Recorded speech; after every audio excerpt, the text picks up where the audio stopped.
శ్రీమాత్రే నమ. జయ గురు దత్తాత్రేయ నమ. ఈ వీడియోలో మనం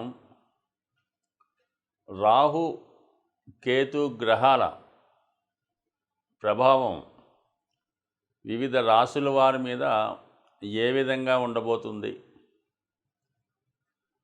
కాలసర్ప దోషం వల్ల లాభం కలుగుతుందా లేదా నష్టం కలుగుతుందా అన్న విషయాన్ని ఈ వీడియోలో పరిశీలించే ప్రయత్నం చేద్దాం. రాహువు ఒక విధంగా ఆశకి కారణమవుతుంటాడు. భూలోకం మీద ఉన్నటువంటి సర్వ సౌఖ్యాల మీద తనకి ఆధిపత్యం ఉంటుంది. అన్ని సౌకర్యాలు తనకే కావాలని ఆశతో ఉండడం జరుగుతుంది. అంటే రాహుగ్రహ ప్రభావం ఎవరి మీద ఉంటుందో వాళ్ళకి విశేషమైనటువంటి ఆశ, అలాగే విపరీతమైనటువంటి గర్వం, కోపం, అంటే మామూలుగా 6 దుర్గణాలు అంటారు కదా, ఇవన్నీ కూడా అంతర్గతంగా రాహుగ్రహానికి అంతర్లక్షణాలు అన్నమాట. రాహు ఎప్పుడూ కూడా హీరో కావాలనుకుంటూ ఉంటాడు. అలాగే నాయకత్వ లక్షణాలు కలిగి ఉంటాడు.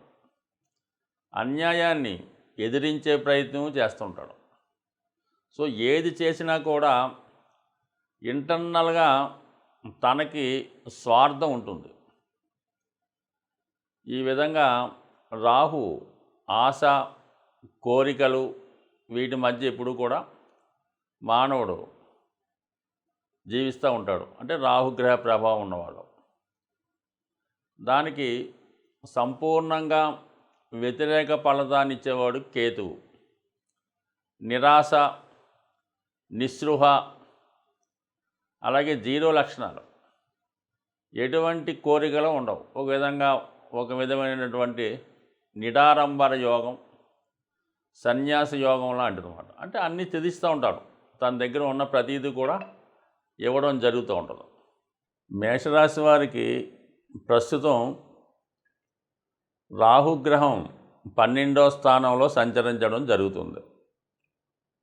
సో ఈ కారణం వల్ల జాతకుడికి ఈజీ మనీ మీద ఆశ ఎక్కువగా కలుగుతూ ఉంటుంది. తొందరగా డబ్బు సంపాదించాలి, సులభంగా డబ్బు సంపాదించి దాన్ని ఏదో రియల్ ఎస్టేట్ బిజినెస్లో పెట్టాలి, దాంట్లో బాగా పెద్దవాడు అవ్వాలన్నటువంటి ఆలోచనలు ఎక్కువగా వస్తుంటాయి. సో ఈ కారణం వల్ల జాతకుడు మరి తన స్థాయికి మించి పెట్టుబడి పెట్టే అవకాశాలు ఉంటాయి. అయితే చాలా వరకు ఈ సమయంలో జాతకుడు మోసపోవడం జరుగుతూ ఉంటుంది.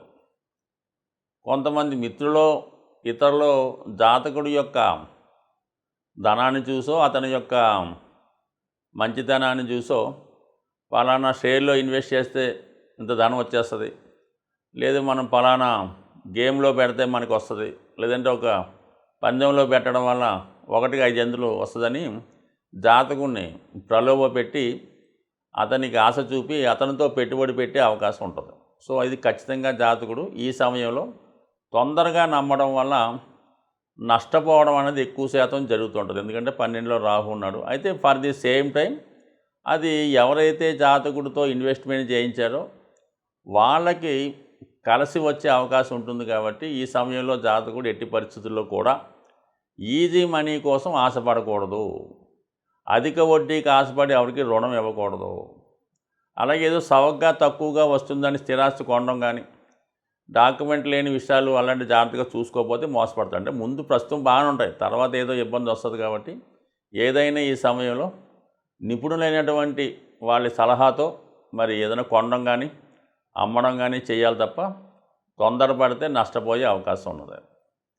ఇక కేతు 6వ స్థానంలో ఉండడం వరకు కొంతవరకు జాతకుడికి ఒక మంచి మార్గాన్ని చూపిస్తుంటాడు. ఒక న్యాయమైన మార్గంలో ధనం సంపాదించే ప్రయత్నం విధంగా జాతకుడిని చూపిస్తుంటాడు. 10వ స్థానంలో 6వ స్థానంలో ఉన్నటువంటి కేతువు 2, 6, 10 స్థానాన్ని యాక్టివేట్ చేయడం వల్ల జాతకుడు నిజాయితీ మార్గంలో వెళ్ళినప్పుడు తక్కువ లాభంతో వ్యాపారం చేయడానికి ఇష్టపడినప్పుడు ఖచ్చితంగా జాతకుడు మరి దాంట్లో విజయం సాధించే అవకాశం ఉంది. అయితే సహజంగా మేషలగ్నానికి ఉన్నటువంటి తొందరపాటుతనం, ఓర్పు తక్కువ ఉండడం వల్ల తొందరగా డబ్బు సంపాదించనే ఆలోచనతో రాహుకే ఎక్కువ మెగ్గుతుంటారు. కాబట్టి మరి సాధ్యమైనంత వరకు మరి ఈ రాబోయే సమయంలో మరి నిజాయితీగా తక్కువ లాభానికి వెళ్ళడం వల్ల 100% సేఫ్ సైడ్లో ఉంటారు. అంటే నష్టపోవడం కన్నా సేఫ్ సైడ్ బెటర్. కాబట్టి ఖచ్చితంగా వీళ్ళు కేతు యొక్క గైడెన్స్ ప్రకారం వెళ్ళడం మంచిది. మరి రాహు కంపల్సరిగా పరిహారం చేసుకోవాలి. ఈ రాహు పరిహారం చేసుకోవడం వల్ల అంటే కేతు మీకు అనుగ్రహించి కంపల్సరిగా మరి 6వ స్థానం విజయస్థానం కాబట్టి శత్రువులపై విజయాన్ని, అనారోగ్య సమస్యల నుంచి బయట వేసి జాతకుడిని సక్సెస్ వైపు పయనించే అవకాశం ఉంటుంది.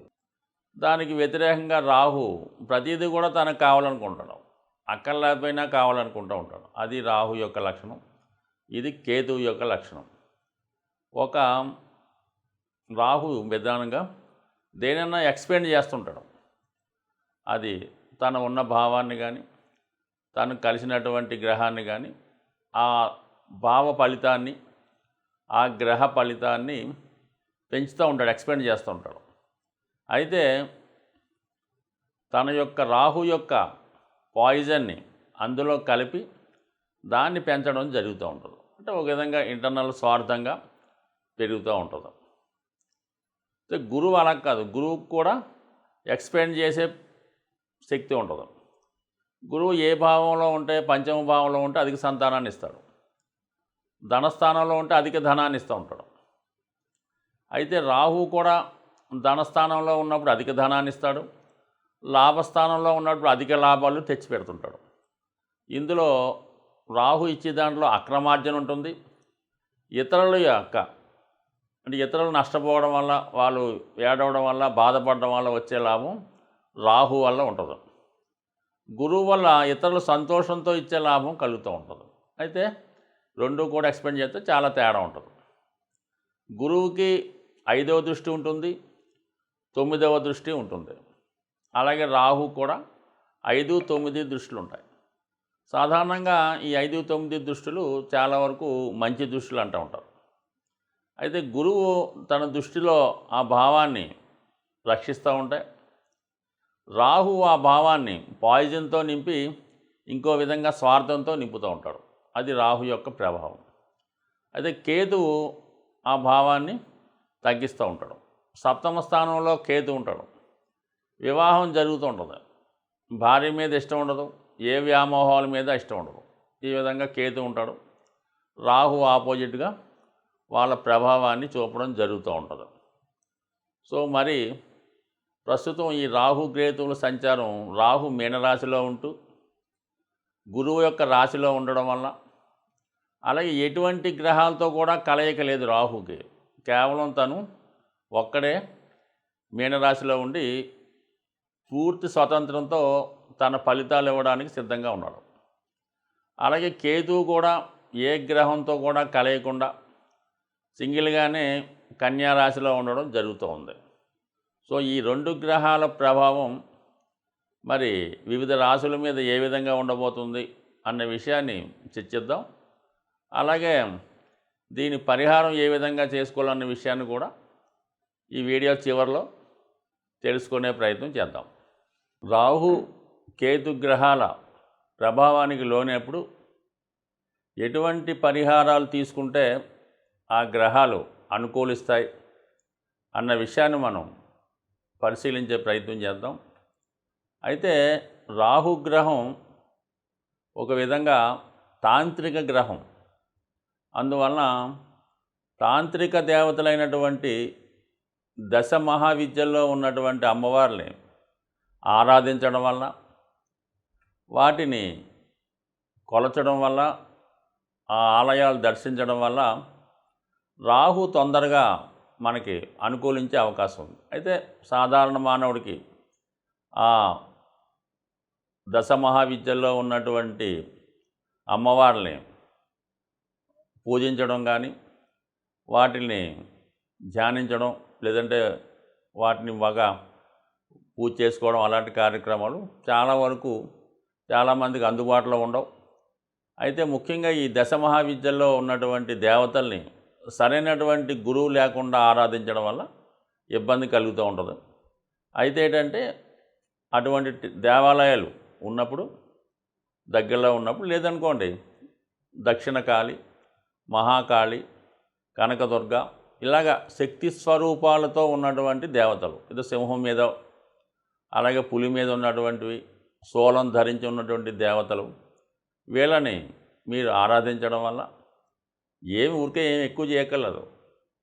ప్రతి శుక్రవారం రోజు వీలైతే ఒక 8 శుక్రవారాలు అమ్మవారి ఆలయానికి దర్శించడం వల్ల ఖచ్చితంగా మీకు రాహు యొక్క అనుగ్రహం లభిస్తూ ఉంటుంది. అలాగే కేతు ఇంకా అందరికీ తెలిసిందే, ఎంతమందిని పూజించినా ఎటువంటి ఫలితం రాదు. కానీ కేవలం విఘ్నేశ్వరుణ్ణి ఆరాధించడం వల్ల కేతువు తొందరగా అనుగ్రహం రావడం జరుగుతూ ఉంటుంది. అంటే కేతు అంటూ అనుగ్రహించాడంటే మిగతా గ్రహాలు ఏది కూడా ఇవ్వలేనటువంటి ఫలితాన్ని, లాభాన్ని కేతు గ్రహం ఇవ్వగలడం. కావాలని విఘ్నేశ్వరుణ్ణి ముఖ్యంగా సంకటహర చతుర్థి, అలాగే వినాయకుడిని గరికతో అర్చించడం, లేదంటే గణపతి హోమం, లేదంటే వినాయకుడి టెంపుల్లో ఉండ్రాళ్ళు ప్రసాదంగా పెట్టి పంచిపెట్టడం, ఎప్పుడూ కూడా ఇలాంటి సింపుల్ రెమెడీస్తో మరి రాహు కేతువుల యొక్క అనుగ్రహానికి పాత్రలవడం మంచిది. ఒక విధంగా రాహు అనుగ్రహిస్తే ఎవ్వరూ ఇవ్వలేనటువంటి అఖండ ఐశ్వర్యాన్ని రాహుగ్రహం ఇవ్వడం జరుగుతుంది. అలాగే కేతువు ఆధ్యాత్మిక రంగంలో అత్యున్నతమైన వ్యక్తులుగా తీర్చిదిద్దే ప్రయత్నం కేతు గ్రహం వల్ల రావడం జరుగుతూ ఉంటుంది. ఒక ఆధ్యాత్మిక రంగంలో అభివృద్ధి చెందాలన్నా, శాశ్వత కీర్తి పొందాలన్నా కేతుగ్రహాన్ని ఫాలో అవ్వాలి. అలాగే మెటీరియలిస్టిక్ వరల్డ్లో అపర కుబేర్లుగా మారాలంటే రాహుగ్రహాన్ని ఫాలో అవ్వాలి. సో ఏదైనా నిజాయితీగా, న్యాయంగా వెళ్ళినప్పుడు ఖచ్చితంగా ఏ గ్రహం అయినా అనుగ్రహించే అవకాశం ఉంటుంది. స్వస్తి.